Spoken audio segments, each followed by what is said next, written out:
جو لوگ موٹاپا کم کرنے کے لیے ورزش کرتے ہیں، بھاگتے ہیں، بھاری بھرکم مشینوں کے ذریعے سے اپنی چربی کو پگھلانے کی کوشش کرتے ہیں اور پسینے سے شرابور ہوتے ہیں، تو یہ کوئی آسان کام تو نہیں ہوتا ہے، لیکن وہ کتنے شوق سے کر رہے ہوتے ہیں، پابندی سے پیسے دے کے جم والوں کو یہ سب کچھ کر رہے ہوتے ہیں۔ کیوں؟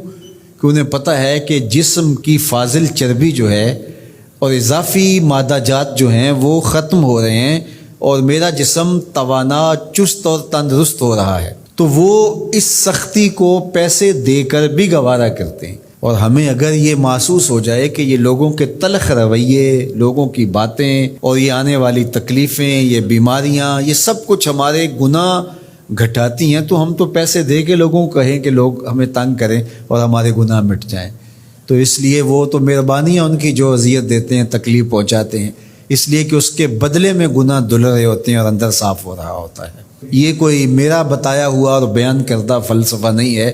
حضرت ابو سعید خدری اور حضرت ابو ہریرہ رضی اللہ تعالیٰ عنہ وہ فرماتے ہیں، ہم نے حضور سے سنا کہ مومن کو جو تکلیف، بیماری، پریشانی، صدمہ، دکھ، اذیت پہنچتی ہے، اللہ اس کے بدلے میں اس کے گناہوں کو ختم کر دیتا ہے۔ دکھوں کے بدلے میں یہ صلہ ملتا ہے تو دکھ تو پھر اچھے ہی ہوئے نا، دکھ تو پھر باطن کو سنوارنے والے ہی ہوئے نا۔ تو میاں صاحب نے تبھی تو کہا تھا کہ دکھ قبول محمد بخشا، راضی رہن پیارے۔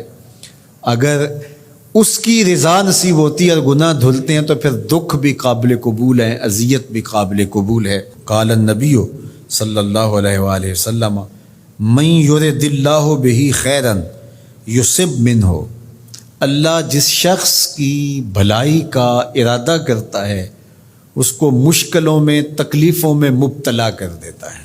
ایک تو حدیث آپ نے یہ بھی سنی ہوئی نا کہ اللہ جس شخص کی بھلائی کا ارادہ کرتا ہے اس کو دین میں فقاہت نصیب کر دیتا ہے۔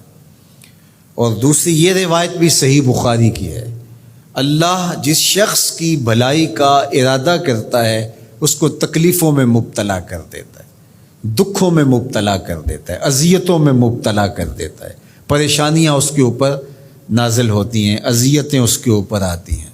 تو اللہ سے پیار کوئی سستا سودا تو ہے نہیں، سب سے بڑی نعمت ہے اس سے پیار کرنا۔ اور پھر وہ بندوں کو آزماتا ضرور ہے۔ میں اور آپ ہوتے کون ہیں؟ پیغمبروں کو آزمایا گیا ہے۔ حضرت ابراہیم علیہ السلام اللہ کے خلیل ہیں، خلیل کہتے ہیں گوڑے یار کو، لیکن آپ دیکھتے ہیں کہ جن آزمائشوں سے ان کو گزارا گیا ہم تو تصور بھی نہیں کر سکتے۔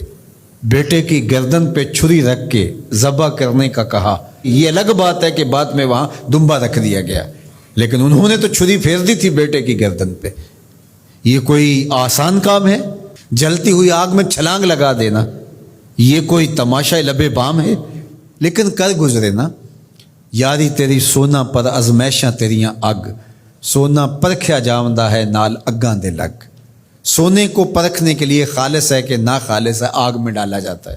تو زندگی میں جو تلخیاں، تکلیفیں، اذیتیں، پریشانیاں، دکھ، مصائب، آلام، کمزوریاں، محرومیاں، بیماریاں اور دقتیں، ٹینشنیں، پریشانیاں، اپنوں بیگانوں کی طرف سے پہنچائی جانے والی اذیتیں، لوگوں کے کھردرے رویے، سخت بے مروتیاں، بے وفائیاں اور موسموں کے تغیر و تبدل کی وجہ سے جو اثرات مرتب ہوتے ہیں اور ہماری معاشرتی ناہمواریوں کی وجہ سے جن تکلیفوں کو آئے روز ہمیں سہنا پڑتا ہے، گلی سے گزرتے ہوئے لوگوں کے رویے اور جو کچھ ہے، ان سب چیزوں کو آپ جو ہے وہ صبر کے ساتھ برداشت کرتے ہوئے آگے بڑھیں اور اپنا مطمع نظر اللہ کی رضا کو رکھیں گے تو اس کا لازمی نتیجہ یہ ہے کہ اللہ اس کے بدلے کے اندر آپ کو بہتر صلہ عطا فرمائے گا، بہتر اجر عطا کرے گا۔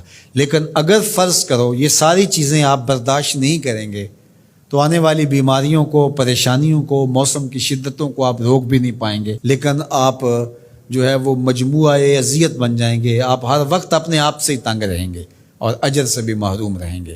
تو اس لیے یہ زندگی ان چیزوں کے ساتھ ہی گزرے گی اور ان چیزوں کے ساتھ ہی گزارا کرنا پڑے گا، اور یہ ساری چیزیں زندگی کے ساتھ ساتھ چلتی رہیں گی، تکلیفیں بھی آتی رہیں گی، ان کو برداشت کر کے آگے بڑھتے رہنا ہی ہماری زندگی کا حسن اور ہماری زندگی کا جمال ہے۔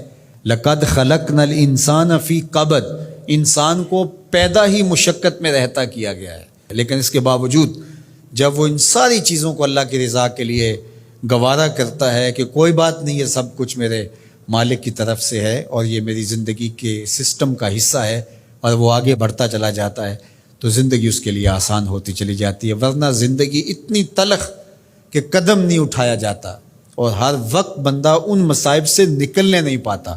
یہاں زندگی کی جو تلخیاں ہم دیکھ رہے ہیں، راستے میں پڑے ہوئے کوڑے کے ڈھیر، ابلتے ہوئے گٹر، اور جس طرح لوگوں نے تھڑیاں بڑھائی ہوئی ہوتی ہیں، اور جس طرح لوگوں کے رویے ہوتے ہیں، اور جس طرح جو ہے وہ لوگ رستے کے اندر چیزیں کھڑی کر کے چلے جاتے ہیں، اور لوگوں کے اس وقت ایک دوسرے کے خلاف نفرتوں سے سینے بھرے ہوئے، تو زندگی تو گزرے نا اگر بندہ اس کو درگزر کرنے کا مزاج پیدا نہ کرے۔ لیکن ظاہر ہے حساس آدمی تو حساس ہی ہوتا ہے، ان تکلیفوں کا اثر تو دل پہ پڑتا ہے، لیکن اس کا جواب نہیں دیتا۔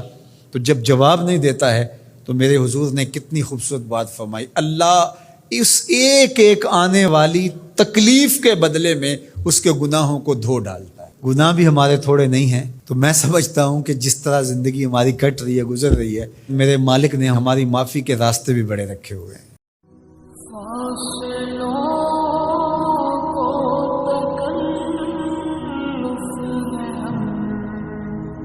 سے اگر ہم بھی